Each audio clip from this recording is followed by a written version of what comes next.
네, 지금 살펴볼 책은 최리노의 한 권으로 끝내는 반도체 이야기입니다. 최리노 인하대 교수가 썼고요. 양문 출판사에서 나온 책입니다. 인하대 신소재공학과 교수의 반도체 이야기이고요. 2022년 7월에 처음 나온 책입니다. 딸의 그 사립예술학교에 합격했기에 비싼 등록금 걱정에 쓰기 시작했다고 하는데, 글쎄요. 대학 교수가 뭐 그런 걱정이라면 대학 교수도 투자비 필요한가요? 어쨌든 도체와 부도체 사이의 전기 전도도를 갖는 물질로서 이 전기 전도도를 인위적으로 정밀하게 조절 가능한 물질인 반도체는 1833년 마이클 패러데이가 AGS 단결정에서 처음 관찰했다고 합니다. 반도체는 열, 빛, 전기 등을 이용하여 전기 전도도를 조절할 수 있는 물질입니다. 우리가 언론을 통해서 알고 있는 반도체는 대부분 반도체 소자라고 하네요. 전자가 꽉 채워진 구간과 집만 있는 구간 사이에는 갭이 존재하며 전자가 에너지를 얻어 밴드 갭을 넘어 컨덕션 밴드에 올라가면 전자 캐리어가 됩니다. 전자 캐리어의 수를 조절하여 전기 전도도는 조절됩니다. 이때 전자와 홀에 전기장을 가하면 전류가 흐르고 밴드 갭이 너무 크면 부도체가 되고 너무 작으면 도체가 되며 적당한 크기가 되면 반도체가 됩니다. 반도체는 주로 최외곽에 4개 전자를 갖고 공유 결합하고 있는 주기율표상의 4족 원소들로 Si와 Ge 등이며 3족과 5족 원소들이 1대1 결합한 GaAs, GaN, INAS, INP 등을 말합니다. 이런 진성 반도체는 전자 전화 캐리어와 홀 전화 캐리어의 수가 같습니다. N형 반도체는 다른 원자를 반도체 물질에 집어넣어 전자 캐리어 숫자를 조절하는 반도체로 전자 전화 캐리어 숫자가 더 많은 반면 P형 반도체는 홀 전화 캐리어 숫자가 더 많습니다. 사족탄소의 여러 상인 버키볼, 카본 나노 튜브, 그래핀 등도 반도체 물질로 연구 중입니다. INGAGNO와 같은 옥사이드 계열 반도체도 개발되어 쓰이고 있습니다. 반도체 소자는 반도체 물질을 이용하여 만든 전자 소자입니다. 메모리 소자, 로직 소자, 이미지 센서, 통신 소자 등의 직접 회로 칩이 되는 반도체 소자는 90% 이상이 실리콘을 재료로 합니다. 우리나라 전체 수출량 중 20% 이상이 이 반도체 소자입니다. 이전에는 진공관 소자가 50여 년 동안 사용되었지만 지금은 고가의 오디오 앰프 같은 곳에서만 쓰인다고 하네요. 증폭 소자를 만들기 위해 탄생한 반도체 소자의 역사를 거슬러 올라가다 보면 전구와 전기 송배전 시스템을 비롯하여 축음기와 발전기 등을 발명한 에디슨까지 다다릅니다. 알렉산더 그레이엄 벨은 전원을 개발하면서 반도체 소자 개발에 중요한 역할을 했습니다. 1833년 마이클 패러데이는 반도체를 처음 관찰했고 1874년에 처음 발견된 다이오드의 의미 있는 용도로 반도체가 최초로 쓰입니다. 다이오드는 1941년 레이더 전파 감지기로도 사용되었습니다. 반도체 소자 개발 역사는 오염과의 싸움 역사라 해도 과언이 아닐 정도로 99.99999% 순도를 유지해야 합니다. 현대적인 오염 정제 방법은 1951년에 개발되었고요.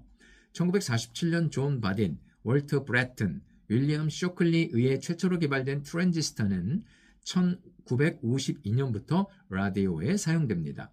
진공관 소자에서 시작하여 트랜지스터를 거쳐 반도체 소자까지의 여정에 컴퓨터의 탄생이 빛을 발하죠.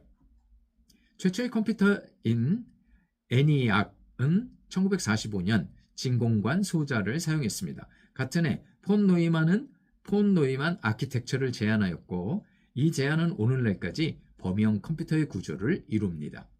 1961년에는 반도체 소자를 이용한 메모리가 개발되었고요. 윌리엄 쇼클리는 1956년 스탠퍼드 대학에 있는 팔로알토와 이웃한 캘리포니아 북부의 마운틴 뷰에 쇼클리 반도체 랩을 설립하였는데 이것이 바로 실리콘밸리의 시작입니다. 쇼클리의 편집증적 성격 등으로 최악의 경영이 이루어진 탓에 고든 무어 등의 인재들이 이탈하였고 결국 로버트 노이스까지 총 8명이 새로운 회사인 페어차일드 반도체사를 1957년 11월에 설립합니다. 1960년대의 미국 아폴로 프로그램에는 실리콘 웨이퍼를 이용한 평면 트랜지스터를 만드는 평면 공정 기술이 개발되어 사용되었죠. 1968년 여름 누이스와 무어는 오늘의 인텔을 차립니다. 1954년 TI는 SI 반도체 트랜지스터를 1958년에는 집적 회로를 개발했고 페어차일드 반도체사는 집적 소자를 1960년에 개발합니다. 1971년 최초 상업용 집적 회로 CPU인 인텔 4004가 손톱만한 크기로 개발되면서 바야흐로 PC 시대를 엽니다. 지금까지 소자 미세화는 60여 년간 진행 중이죠. 트랜지스터 소자 구조인 MOSFET는 1959년 벨랩에 근무하던 한국인 강대원에 의해 개발됩니다. 무어의 법칙은 1965년에는 집적 회로 칩 한 개당 트랜지스터 숫자가 1년에 2배씩 증가한다는 것이었는데 1975년에 수정되어 2년마다 2배로 바뀌었습니다. 1963년 페어차일드 반도체사가 개발한 CMOS 기술은 현재도 사용되며 반도체 소자를 만드는 기술의 대명사가 되었습니다. 1964년에는 MOS 구조의 메모리가 페어차일드 반도체사에서 개발되고 면적을 줄이기 위해 DRAM으로 이어집니다.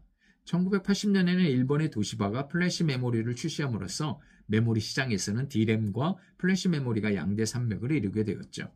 반도체 집적 공정은 웨이퍼 전체를 한 번에 처리하면서 엄청난 수의 단위 소자를 동시에 만들어 올리는 작업을 말합니다. 균일도와 반복도 및 수율이 매우 중요한 작업입니다. 반도체 집적 공정에서의 증착은 덮는 공정이고 리소그라피는 필요 부분과 필요 없는 부분을 인쇄하는 식각은 깎아내는 공정을 말합니다. 클린룸과 방진복이 반드시 필요하며 클린룸 공간은 펩이라 부릅니다. 다시 펩 공정은 전 공정, 패키징은 후 공정이죠. 반도체 소자의 미세화를 통한 성능 향상은 새로운 제품군이 탄생하도록 부추기는 탓에 반도체 집적 공정은 계속 어려워질 수밖에 없습니다. 반도체 소자의 크기가 분자 크기의 10에서 100배 시점까지 온 현재 미세화 작업은 점점 한계에 부딪히고 있으며 메모리와 플래시 메모리 작업 역시 마찬가지입니다. 종합반도체, 팹리스, 파운드리, 패키징, 테스트, 반도체 장비, 반도체 소재 등의 회사로 반도체 사업은 이루어집니다. 작은 칩들을 모아 하나의 패키지 내에서 만드는 것을 칩렛 기술이라 부르며 이종 집적 기술은 다른 종류의 칩들을 붙이는 방법의 총칭입니다. 이종 집적 기술은 반도체 산업에서 새로운 전쟁터입니다. 반도체 소자의 미세화가 거의 한계에 다다랐다면 그 다음 단계는 무엇일까요? 폰 노이만 아키텍처를 넘어 양자 컴퓨터의 시대는 언제 올까요? 반도체 강국인 대한민국 국민으로서 그동안 반도체에 대한 무수히 많은 관련 뉴스를 듣고도 반도체에 대해서는 정확히 알지 못했습니다. 물론 이 한 권의 책으로 반도체에 대해 제대로 알았다고 말하는 건 말도 안 되죠.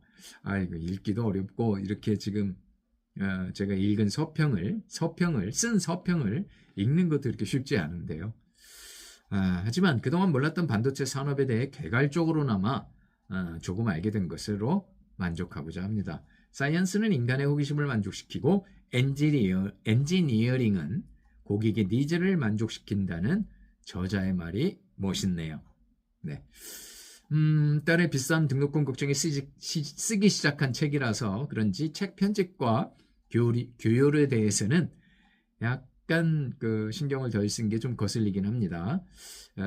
이왕이면 좀 성의 있게 만들었으면 참 좋았을 뻔했습니다만 어쨌든 반도체와 반도체 산업에 대해 앞으로도 관련 도서를 꾸준히 살펴볼 필요가 있겠죠. 반도체가 우리의 미래의 먹거리라고 하고 또 그 다음에 어떤 또 미래의 먹거리를 어떻게 찾을지 또 궁금하기 때문에 그렇습니다. 네, 최리노의 한 권으로 끝내는 반도체 이야기였습니다.